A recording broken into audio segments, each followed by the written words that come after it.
Estamos de volta com o Panorama TVC e falamos agora sobre um projeto de extensão desenvolvido pelo campus da Unesp aqui em Rio Preto, destinado a crianças e jovens com altas habilidades. Para falar sobre esse assunto, estou aqui com a professora Karina Rondini. Karina, muito obrigada pela sua participação.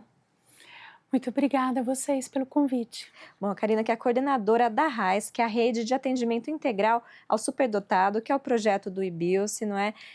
Eu gostaria que você falasse, então, o que é esse projeto. Ele foi tema da sua fala aqui na última sessão ordinária, na tribuna. Você veio aí explanar para os vereadores a importância da população e do poder público apoiar esse tipo de iniciativa.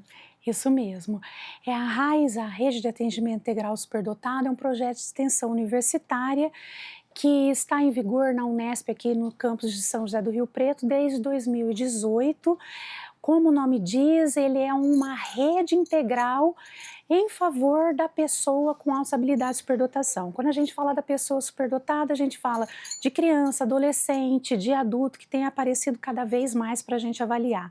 O projeto, ele faz avaliação psicológica e psicopedagógica, ele faz atendimento clínico, ele oferta atividades de enriquecimento extracurricular, ele mantém um grupo focal de pais que precisam de muita ajuda, a gente mantém as mídias sociais da RAIS alimentada com bons conteúdos sobre o assunto, porque em geral a sociedade desconhece sobre o assunto das altas habilidades de superdotação.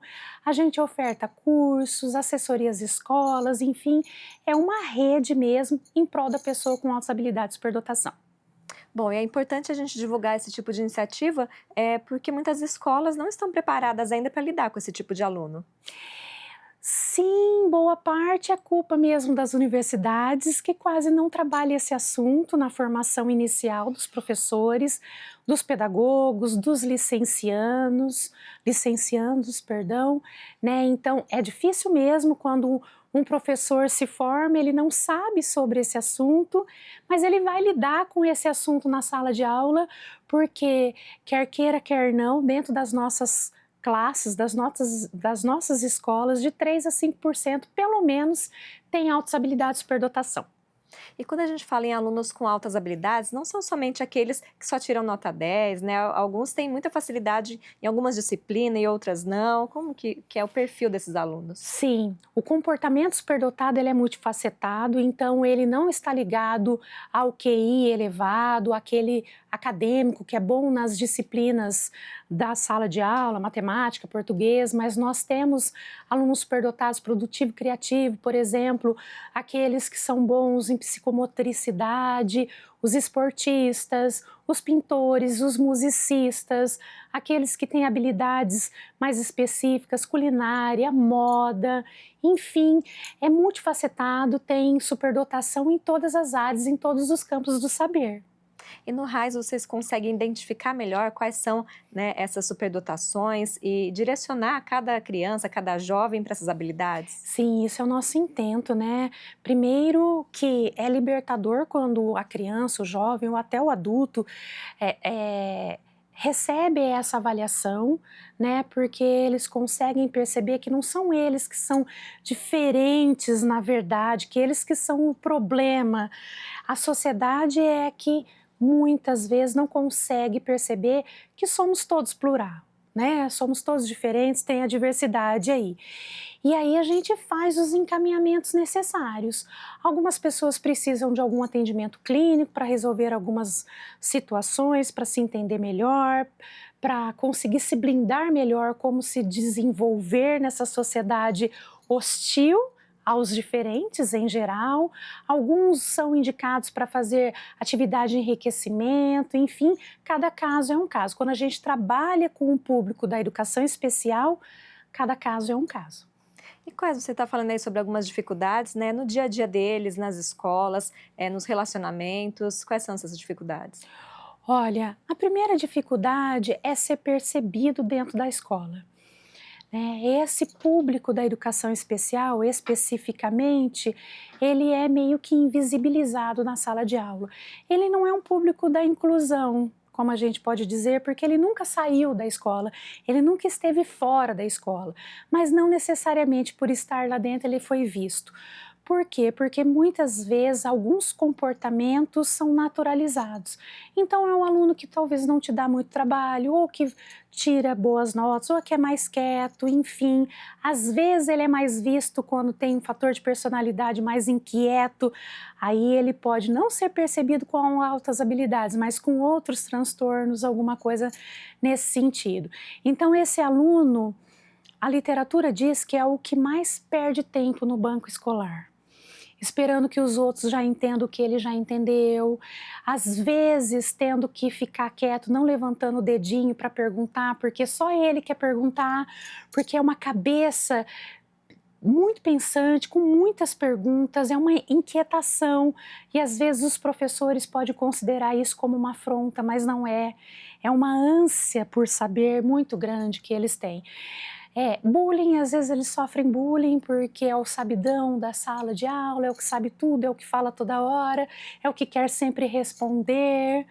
Então são alguns comportamentos e às vezes ansiedade, porque estar num ambiente que não o estimula causa ansiedade para esse aluno.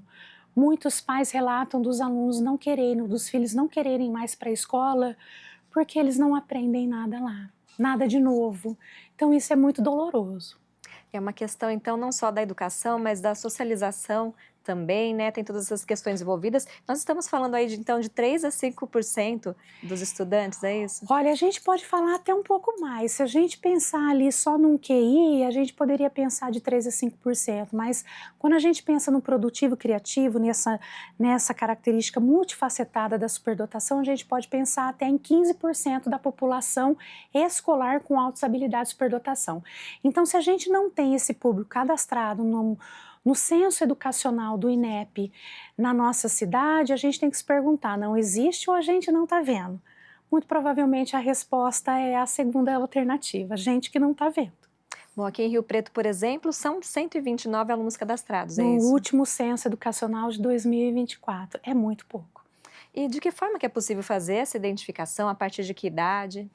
Então, a gente não trabalha muito na precocidade, a gente trabalha a partir dos 6, 7 anos, em que a gente já tem instrumentos realmente validados e que possam ali, né, já estar com a criança já estabilizada e fazer uma avaliação, vamos assim dizer, que consiga, né, fechar essa identificação. A partir daí, essa avaliação ela pode ser pedagógica na escola, os professores, se bem instruídos, eles conseguem, né, a perceber esses comportamentos, se bem instruídos para isso já seria o suficiente para fazer esse atendimento, para fazer esse cadastro, mas algumas redes não validam essa avaliação pedagógica apenas e demandam uma avaliação psicológica, o que não é indicado, na verdade, não é necessário, mas algumas redes exigem isso daí.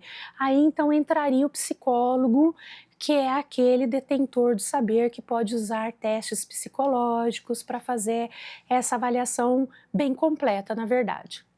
Bom, existe uma questão também que foi abordada na tribuna das meninas, né, com superdotação, com altas habilidades, que existe alguma dificuldade para identificar essas meninas? Sim, cultural, né? A inteligência ela é atravessada pelo fator cultural, que a inteligência para uma cultura pode não ser para outra, e historicamente, pelo menos no Brasil, a gente sabe muito bem do contexto que as mulheres tiveram que percorrer para conseguir estudar, para conseguir trabalhar, enfim.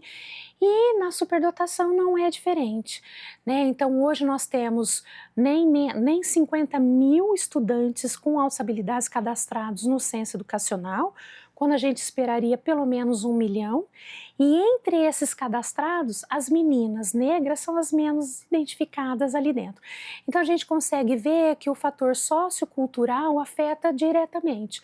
Afeta porque as meninas não se percebem superdotadas nas engenharias, na matemática, áreas que socialmente são mais assim percebidas para os meninos.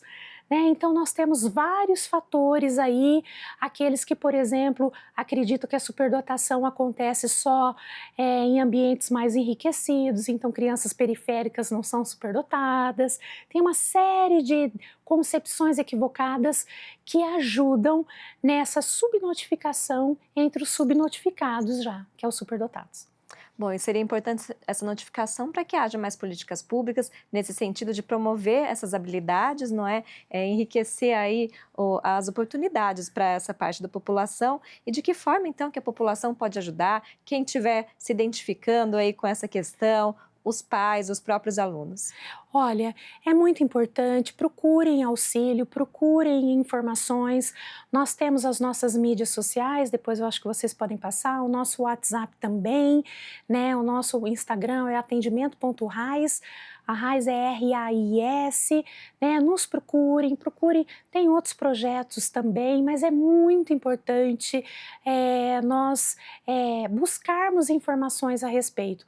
Novamente eu digo, né? Não é um assunto novo, a humanidade já valorizava os seus talentos, ou para a guerra, ou para várias outras ações, enfim, mas o Brasil, ele tem a fama de perder os seus talentos para o exterior, né? A gente não tem a cultura da valorização dos nossos talentos e nem valorizando, né, para o próprio desenvolvimento do país, mas pior ainda, para o desenvolvimento individual do ser humano, que é muito complicado isso.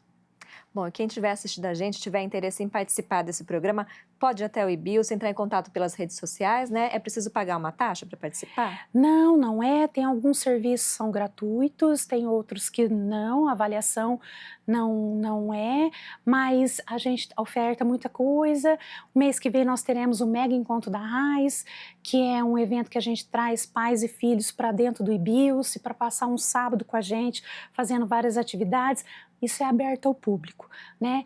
Nos sigam pelas nossas redes sociais, entre em contato pelo e-mail, pelo WhatsApp, nós teremos o maior prazer em atender todos vocês. Tá certo, Karina, muito obrigada pelas explicações. Obrigada eu.